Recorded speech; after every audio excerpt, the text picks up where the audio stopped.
겉은 보잘것없으나 그 속은 화려했다. 이것이 무엇을 의미하느냐?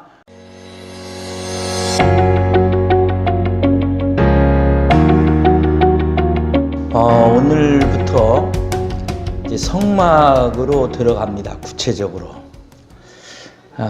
오늘 본문이 좀 길어서 이제 다 못 읽었어요. 그런데 아무튼 이 전체에 오늘 나온 내용은 성막 만드는 내용입니다. 근데 성막이 전체를 성막이라고도 하지만 그 가운데 부분, 울타리 말고 가운데 부분을 이제 성막이라고도 하고 회막이라고도 합니다. 이제 여러분의 이해를 돕기 위해서 그림을 보면서 설명을 하겠습니다. 그러면 제가 좀 설명을 해보도록 하겠습니다. 이 전체가 성막, 회막인데요. 이 울타리가 이렇게 울타리가 있고요. 이 부분을 성막이라고 합니다. 전체를 성막이라고도 하지만 이 부분을 성막이라고 합니다. 오늘 이 부분에 대해서 설명하는데 여기에 여러분 보시면 번제단이 있고 물두멍이 있고 또 이 안에 들어가면 두 개로 나누어집니다. 여기에 약간 직사각형인데요. 성막 울타리도 직사각형이에요. 근데 여기 3분의 1 정도를 나누어서 저 안쪽을 지성소 그리고 앞쪽을 성소라고 부릅니다. 여기에 종사하는 사람, 구별된 사람만 들어가서 종사를 하는데 제사장들입니다. 그리고 백성들은 뜰 밖에만 있어요. 못 들어갑니다. 그리고 성소 안에서 일하는 사람도 제사를 드리는 사람도 제사장이고 지성소에는 딱 1년에 한 번 대제사장만 들어가게 되어 있습니다. 그런데 이제 오늘 이 구조를 어떻게 만들었는가를 이제 설명합니다. 거기에 필요한 것들 여기 보면 오늘 읽은 부분은 이 청색, 자색, 홍색, 배실로 짠 고운 실을 가지고 와서 이 문을 만듭니다. 문 부분. 그리고 덮개가 있습니다. 이 덮개는 이제 세 가지 덮개, 세 번의 덮개를 덮는데요. 이따 좀 보여드리도록 하겠습니다. 자, 먼저 덮개를 만들기 전에 널판을 만듭니다. 근데 그 널판은 아까 읽지 못했는데 덮개 만드는 얘기만 하고 널판 있는 부분 또 한참 돼서 읽지 않았는데 여러분 나중에 읽어보시기 바랍니다. 이제 널판이 뭐냐면 이렇게 여기서 이게 하나, 둘, 셋 이렇게 네 개 이렇게 돼 있는 조각들입니다. 요즘으로 말하면 판자 같은 거죠. 조금 두꺼운 판자인데 이 판자를 쭉 만들어서 이게 연결했습니다. 연결. 그리고 여기는 기둥을 세우고요. 그런데 이 판자들은 다 독립된 판자들이에요. 그래서 이것을 혼자 서 있을 수가 없으니까 고리를 만들어서 이렇게 채로 끼웠습니다. 그 다음에 앞에는 청색, 자색, 홍색, 배실로 짠 고운 무늬를 놓아서 천을 만들어서 달았습니다. 달고 그 다음에 중간 3분의 2 막아서 3분의 1은 지성소, 성소라고 그랬죠. 이 부분은 여기도 청색, 자색, 홍색, 배실로 공교하게 수놓은 짠 천으로 놨습니다. 근데 이 부분에는 수를 놓았어요. 수. 그 수가 뭐냐면 그룹입니다. 그룹은 뭐냐면 천사예요. 천사를 여기다 수 놓았습니다. 나중에 우리가 또 공부하겠지만 우리 예수님께서 십자가에서 돌아가실 때 운명하시자마자 예루살렘 성전의 이 휘장이 이게 나중에 예루살렘 성전을 지을 때 이 모양으로 짓는데 여기다 더 크게 짓죠. 근데 이 성전 휘장이 위에서부터 아래로 찢어졌다는 겁니다. 그래서 누구나 들어가게 되는 거를 상징한 거죠. 자, 그런데 여기 이거 만들 때 이게 전부 조각목으로 만들고 조각목 널판을 황금, 순금으로 쌌습니다. 그래서 여러분 색깔이 보면 금 색깔이죠. 순금으로 쌌다는 거예요. 자, 거기까지 이 그림을 설명하고요. 그 다음 그림 보여주세요. 자, 아까 제가 말씀드린 지성소와 성소 사이에 가림막입니다. 구분한 천인데 이 부분에 천사를 수놓아서 이렇게 내려왔다. 이 부분이 이제 찢어진다는 얘기를 한 겁니다. 그 다음 보여주세요. 자, 이제 이게 우리가 아까 널판을 봤죠? 근데 지붕이 있어요, 없어요? 지붕이 없어요. 그래서 지붕을 만드는데 그 지붕을 세 가지로 했습니다. 첫 번에는 염소털로 짠 덮개입니다. 그러니까 염소털로 짠 덮개를 덮었습니다. 이제 말하자면 카펫처럼 이렇게 싸서 덮었습니다. 두 번째는 순양의 가죽으로 이제 덮개를 만들었습니다. 세 번째는 해달이요, 해달. 해달 털로, 해달 가죽으로 덮었습니다. 그래서 여기 보면 우중충하죠? 해달 가죽이 그 털이 그 우중충하고 전배기가 있어요. 이게 물개입니다, 물개. 해달, 수달, 그러죠? 이것을 만들어서 지붕이 완성된 거예요. 자, 오늘 이 부분을 얘기하려고 합니다. 자, 이제 조금 더 설명을 하겠습니다. 성막, 다른 말로 회막이라고도 합니다. 이곳이 뭐 하는 곳이냐? 첫 번째 뭐예요? 하나님께 제사, 곧 예배 드리는 곳이다. 두 번째 뭐예요? 설치하거나 철거하고 이동하는데 편리하게 만들었다. 그러니까 여러분 보시면 알지만 고리를 다 끼워서 분리시키는 거예요. 지붕도 다 벗어서 말면 되고요. 널판도 하나씩 조립하는 거예요. 그래서 다 그렇게 한 거예요. 그 이유가 뭘까요? 이스라엘 백성은 지금 이동 중이에요. 시내산에서 이제 가나안까지 이동을 해야 되기 때문에 그렇게 한 겁니다. 자, 이 건물은 뭐예요? 임시용이고 정착한 후, 가나안 땅에 정착한 후에는 건물로 만듭니다. 그래서 예루살렘 성전을 짓게 되는 거죠. 이걸 기초로 해서 그보다 더 큰 성전을 짓습니다. 누가 지었죠? 솔로몬. 다윗은 짓고 싶었지만 안 돼서 솔로몬이 지었습니다. 자, 그 다음에 아까 여러분 좀 관찰력이 있으신 분은 성막 전체 그림에 보면 그 성막 위에 구름이 이렇게 내려와 있는 것을 본 분이 있을 거예요. 그러면 구름이 내려와서 머물면 이스라엘 백성도 머물고 또 계속 머물고 있는 거예요. 구름이 떠나면 어떻게 해요? 떠났습니다. 자, 이 정도 여러분이 성막 이해를 하시면 되겠습니다. 자, 그러면 이제부터 오늘 이 성막을 만든 일이 이 구체적이고 자세하게 하나님이 설계도를 해서 부살렐과 오홀리압과 그를 따르는 사람들이 성도들이 낸 그 재료들을 가지고 성막을 만들었는데요. 그 성막이 무슨 의미냐 하는 거예요. 이제 오늘부터 하나씩 그 안에 이제 놓여 있는 등대 또는 떡상 또는 분향단, 법궤 이렇게 다 살펴볼 겁니다. 자, 그런데 오늘은 성막 이 부분이 무엇을 의미하느냐 하는 것이죠. 첫 번째로 우리에게 주는 교훈입니다. 첫 번째 주는 교훈은 성막의 겉은 뭐요? 보잘것없으나 성막의 안은, 성막의 속은 뭐였다? 화려했다 하는 거예요. 오늘 본문 출애굽기 36장 읽어보도록 하겠습니다. 시작. 그 널판들을 금으로 싸고 그 널판에 띠를 꿰 금고리를 만들고 그 띠도 금으로 쌌더라. 아멘. 자, 여기 보면 모든 널판은 뭐예요? 금으로 쌌어요. 띠를 꿰 금고리도 금으로 다 만들었어요.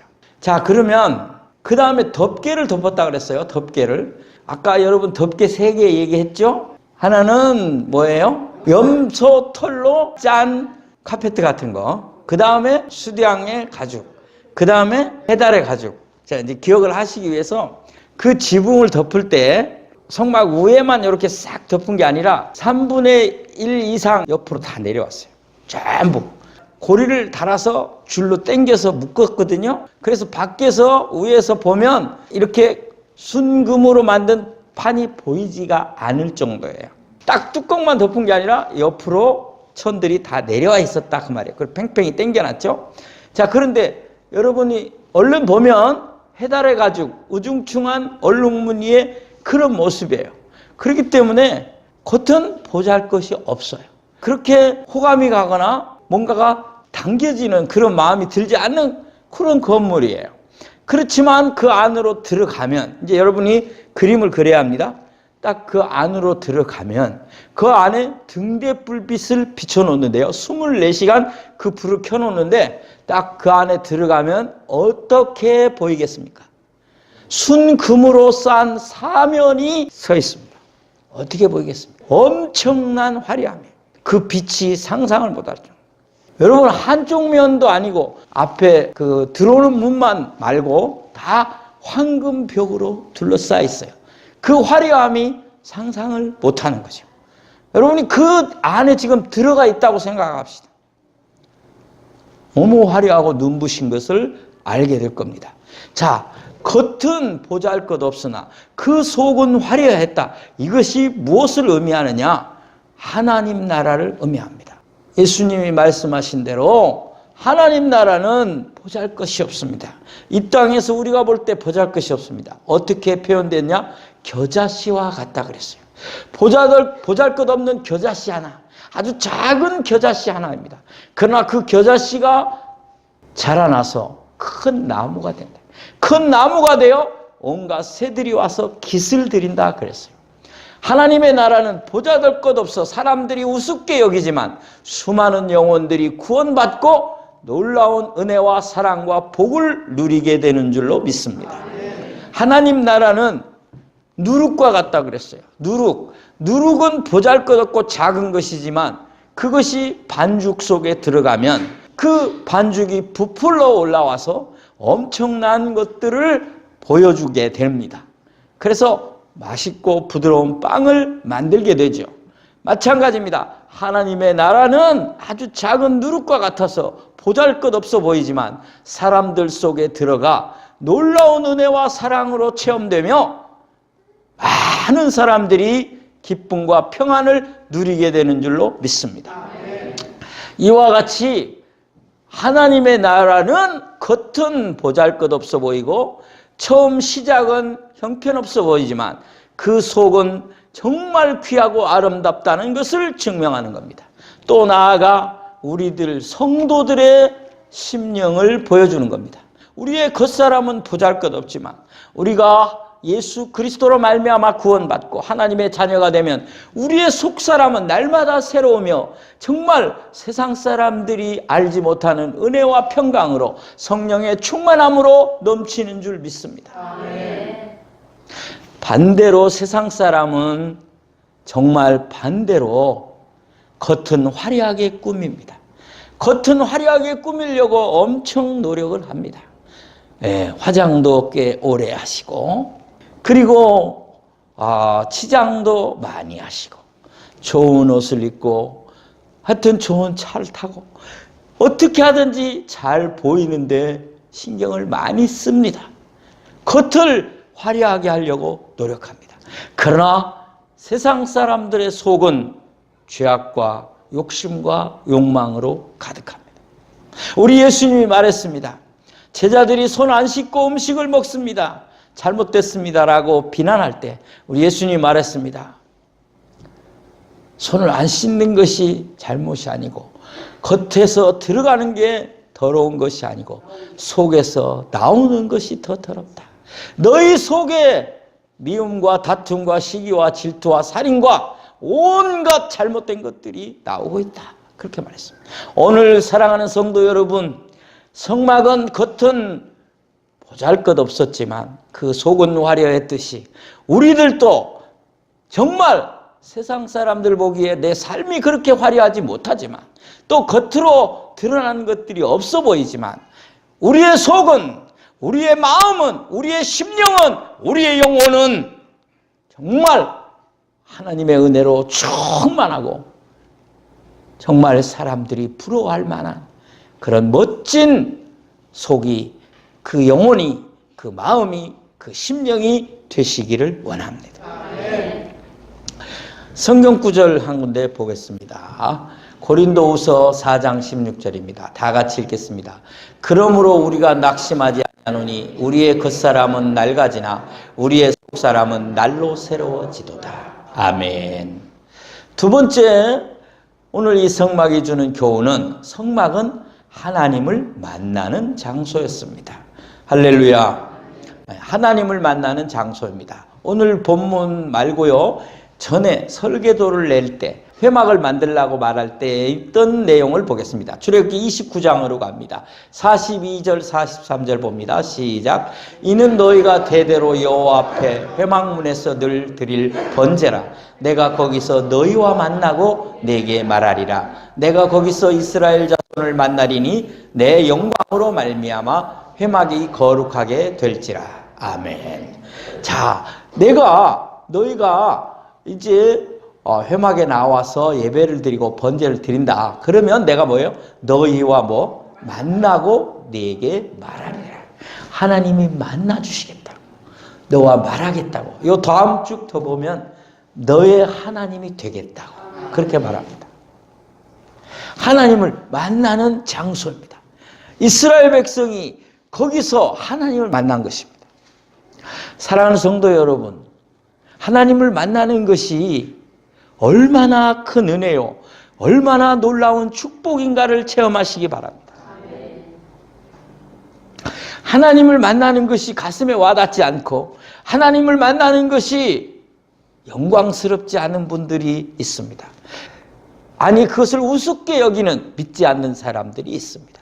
적어도 우리는 하나님을 만나는 것이 얼마나 큰 은혜요, 얼마나 놀라운 축복인가를 체험해야 합니다. 하나님은 아무나 만나주지 않습니다. 하나님을 잘못 만나면 죽습니다. 그런 하나님이 만나주겠다고 말합니다. 만나주겠다. 천지를 창조하시고 모든 우주 삼라만상을 다스리시는 여호와 하나님, 그 권능의 하나님, 그 전능의 하나님이 우리를 만나주시면 우리는 모든 문제가 해결될 수 있는 겁니다. 이 약속은 임시적인 약속이 아닙니다. 자, 보겠습니다. 여기 보면 사람들은 임시적으로 한번 만나주는 거, 대통령 만나기도 하늘의 별따기지만 한 번 만나는 걸로 끝나는 거죠. 자, 임시적인 만남이 아닙니다. 하나님과 우리의 만남은 계약적인 영원한 만남입니다. 한 번 만나면 변개가 없습니다. 여러분이 구주를 예수 그리스도로 모시면, 예수님을 구세주로 믿으면 그 후부터 하나님을 만난 것인데 이것은 변함이 없습니다. 할렐루야. 절대로 바뀌지 않습니다. 이건 영원한 약속의 만남입니다. 그러니 얼마나 감사합니까? 그 하나님, 그 계약적 영원한 만남, 그 하나님을 만나는 것이죠. 사람은 누구를 만나느냐에 엄청난 결과를 가져옵니다. 누구를 만나느냐 하는 거예요. 어떤 부모를 만나느냐 엄청난 결과를 가져옵니다. 그런데 이건 선택을 못합니다. 부모는 내가 선택을 못합니다. 하나님이 내려주시는 겁니다. 그래서 받아들여야 합니다. 자, 그 다음에 선택할 수 있는 것이 있습니다. 그 선택할 수 있는 것은 이제 선생님입니다. 어떤 선생님을 만나느냐, 그 사람에게 놀라운 변화가 일어나게 됩니다. 정말 지난번 제가 말씀드렸던 김기훈 스케이트 선수의 선생님 같은 분을 만나면 달라지는 거고, 부정적이고 잘못한다고 지적만 하고 칭찬하지 않는 그런 선생님 만나면 잘못되는 것이죠. 많아요. 그 다음에 만나는 사람은 누구입니까? 남편과 아내입니다. 남편과 아내는 선택할 수 있는 겁니다. 어떤 아내를 만나느냐, 어떤 남편을 만나느냐, 중요합니다. 친구를 만나는 것도 중요합니다. 어떤 친구를 만나느냐. 친구 때문에 잘된 사람이 있는가 하면 친구 때문에 망한 사람도 있거든요. 만남은 굉장히 중요합니다. 그런데 여러분이 혹시 여러분 생각에 나의 만남은 다 틀렸구나, 나의 만남은 왜 하나도 제대로 된 게 없는가, 그렇게 생각하시는 분이 계시다면 지금 하나님을 만나시기 바랍니다. 하나님을 만나면 지금까지의 모든 만남이 혹시 여러분 생각하기에 부족하다고 느끼는 것도 다 만회하고 다 바뀌고 더 큰 은혜로 바뀔 줄로 믿습니다. 미국의 한 소녀가 태어났습니다. 이 소녀는 어려서 눈이 보이지 않았습니다. 시각장애인이 되고 말았습니다. 절망 가운데, 낭만 가운데 있었습니다. 무슨 희망이 있겠습니까? 그런데 9살 때 그가 예수 그리스도를 만났습니다. 그리고 새로운 인생을 시작하게 됩니다. 아버지는 일찍 돌아가시고 어머니밖에 없고 눈은 보이지 않고 가난하고 그런 환경이었지만 예수님을 만난 후에 생각이 바뀌고 마음이 바뀌고 사람이 달라집니다. 그가 누구이냐면 인애하신 구세주여 내 말 들으사 죄인 오라 하실 때 날 부르소서라는 찬송시를 쓴 제인 크로스비입니다. 이 제인 크로스비라는 여인이 8,000개의 찬송가를 지었습니다. 지금 우리가 쓰는 찬송가에도 수십 장이 그분이 쓴 가사가 들어있습니다. 누구를 만났느냐? 정말 환경이 안 좋고 여건이 안 좋고 시각장애인이었지만 하나님을 만남으로 놀라운 인생을 살게 된 줄로 믿습니다. 사도 바울이 그 중에 한 사람입니다. 사도 바울은 그렇게 말합니다. 그는 내가 예수를 만났다. 어떻게 표현하는지 보겠습니다. 자, 고린도전서 15장 8절로 10절입니다. 맨 나중에 만삭되지 못하여 난자 같은 내게도 보이셨느니라. 나는 사도 중에 가장 작은 자라. 나는 하나님의 교회를 박해하였으므로 사도라 칭함받기를 감당하지 못할 자니라. 아멘. 자, 여기 보면 바울은 정말 나는 사도라고 하는 말을 들을 수도 없다. 나는 정말 가장 작은 자다. 하나님 교회를 박해하는 사람이다. 이 사도라 칭함 받기를 감당치 못할 사람이었다. 그런데 나는 어느 정도냐? 만삭되지 못한 팔싹둥이 같은 사람이었다. 그런데 이 사람에게 나 같은 자에게도 보이셨느니라. 누군지 아세요? 예수님. 바울이 예수님을 만난 거예요. 이렇게 표현해요. 바울이 예수님 시대 동시대 사람입니다. 그러나 바울은 예수를 받아들이지 않았습니다. 나중에 다메섹 동상에서 예수님을 만납니다. 그것도 부활하셔서 승천하신 이미 안 계신 예수님이 찾아온 겁니다. 우리와 같은 환경입니다. 그래서 그러면 이렇게 표현할 정도로 그 다음 더 보겠습니다. 시작. 그러나 내가 나 된 것은 하나님의 은혜로 된 것이니 내게 주신 그의 은혜가 헛되지 아니하여 내가 모든 사도보다 더 많이 수고하였으나 내가 한 것이 아니오 오직 나와 함께 하신 하나님의 은혜로라. 아멘. 하나님을 만났어. 내가 형편없었는데 나의 나 된 것은 하나님이 함께 하셔서 하나님의 은혜라. 사랑하는 여러분, 오늘 여기 아직도 예수 그리스도를 만나지 못하신 분이 계시다면 예수님 만나시기를 간절히 소원합니다. 여기 우리 예배드리러 온 게 뭡니까? 하나님 만나는 거예요. 이 축복과 약속의 장소에 오는 거예요. 예배하는 이 모든 것들은 주일날마다 오는 게 뭐예요? 하나님 만나는 그 길을 열러 온 거예요. 오늘 이 은혜가, 이 사랑이, 이 축복이 여러분에게 임하기를 원합니다. 혹시 여러분 남편이나 또 사랑하는 자녀들이나 아내 중에 믿지 않는 사람이 있으면 꼭 예수님 만나시기를 소원합니다. 축복합니다. 여러분 그렇게 기도하시기 바랍니다. 마지막으로 성막은 예수 그리스도를 상징합니다. 예표합니다. 자, 히브리서 10장 19절 20절을 보겠습니다.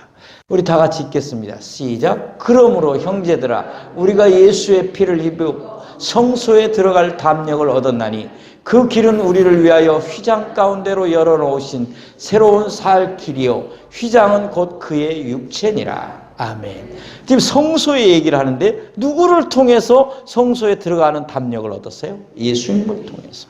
아까 제가 초두에 말씀드렸죠. 휘장이 찢어져서 대제사장만이 아니라 누구든지 들어갈 수 있게 되었는데요. 그 휘장이 의미하는 게 뭐였냐? 그 휘장이 뭐였느냐? 곧 그의 육체니라. 예수 그리스도를 예표하는. 그의 육체, 예수님의 육체였다. 그가 십자가에서 죽으심이었다는 거죠. 그러므로 성막은 예수 그리스도를 상징, 예표하는 것입니다. 한 군데 더 보겠습니다. 마가복음 14장 58절입니다. 우리 다 같이 읽겠습니다. 시작. 우리가 그의 말을 들으니 손으로 지은 이 성전을 내가 헐고 손으로 짓지 아니한 다른 성전을 사흘 동안에 지으리라 하더라 하되. 이 말은 예수님이 한 말인데 그걸 옮겨온 말입니다. 이 사람이 성전을 헐라 그러면 내가 며칠 만에? 사흘 만에 짓겠다는 겁니다. 솔로몬이 40년을 걸쳐서 지은 성전입니다. 근데 그 성전을 예수님이 말합니다. 이거 헐어라. 내가 3일 만에 짓겠다. 이해가 됩니까? 그 당시 사람들은 이해가 되지 않습니다. 이 나쁜 놈이라고 생각했습니다. 괘씸한 자, 무엄한 놈이라고 생각했습니다. 그래서 예수님은 십자가에 달면서 재판하고 십자가에 달면서 바로 이런 말을 했던 사람입니다라고 말하는 겁니다. 몰랐던 거죠. 무지해서 그런 거예요. 자, 우리는 무지하면 안 됩니다. 우리는 뭐예요? 이게 뭘 말합니까? 예루살렘 성전은 예수 그리스도를 예표한 것이었다. 사흘 만에 다시 짓겠다는 겁니까? 예수님이 십자가에서 죽으시고 사흘 만에 부활하신 줄로 믿습니다. 그 얘기를 하고 계신 겁니다. 예루살렘 성전, 이스라엘 백성이 광야에서 가지고 오던 그 성막, 이 모든 것은 예수 그리스도를 예표하고 상징하는 것이었습니다.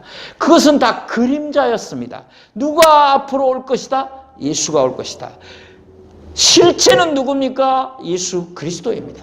그림자는 성막이고 성전입니다. 그림자는 실체가 오면 어떻게 돼요? 없어지는 겁니다. 실체인 예수 그리스도. 그래서 하나님은 이스라엘 백성에게 성막은 하나만 만들고 예루살렘 성전도 뭐요? 하나만 만들라고 그랬습니다. 왜 저 지방에 있는 멀리 있는 사람들은 예루살렘 성전에 어떻게 오라고 하나만 만듭니까? 하나. 절대 다른 거 못 만들겠습니다. 하나만 만들어. 그건 뭡니까? 예수 그리스도를 상징하기 때문입니다. 그 한 분만이 메시아이고 그 한 분만이 구원자이시고 그 한 분만이 우리를 용서하시고 살리시는 분입니다. 다른 이는 구원 얻을 이름이 없습니다.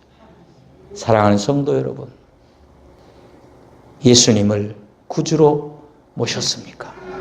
이제 여러분은 메시아를 만난 겁니다. 여러분의 삶이 바뀌기를 원합니다. 여러분의 인생이 바뀌기를 원합니다. 여러분의 가문과 여러분의 자녀들의 삶이 바뀌기를 원합니다. 이 말은 다른 말로 말하면 하나님의 축복이 임하기를 소원합니다. 수가성 여인, 우물가의 연인이라고 제가 썼습니다. 이 사람이 예수를 만나서 뭐라고 말했는지 보겠습니다. 요한복음 4장 25절, 26절을 읽겠습니다. 다 같이요. 시작. 여자가 이르되 메시아 곧 그리스도라 하는 이가 오실 줄을 내가 아노니 그가 오시면 모든 것을 우리에게 알려주시리이다. 예수께서 이르시되 내가 말하는 내가 그라 하시니라. 아멘. 누가 메시아라고요? 예수 그리스도가 메시아라. 이 여인이 이 말을 듣고 동네에 들어갔어. 물 깁는 것도 그만두고 그 힘들고 어려운 물길로 여기까지 왔는데 그거 다 그만두고 물동이도 놔두고 동네로 들어가서 한 말이 뭡니까? 내가 메시아를 만났노라. 우리가 아무리 힘들고 어려워도 우리가 정말 낭만과 절망 가운데 있어도 예수 그리스도를 의지하면 하나님이 길을 열어 주실 것입니다. 그분은 구원자이십니다. 그분은 메시아입니다. 기도합시다. 하나님 아버지 감사합니다.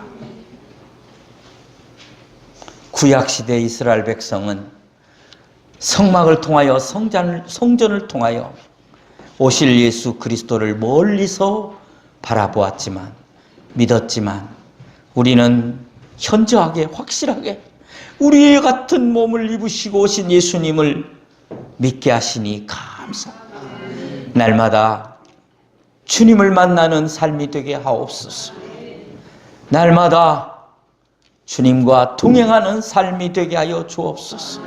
우리의 겉사람은 보잘것없지만 우리의 속사람은 날로 새로워 정말 사람들이 부러워할 만한 참 평강과 평안으로 성령 충만으로 가득하게 하옵소서. 예수님의 이름으로 기도하옵나이다. 아멘.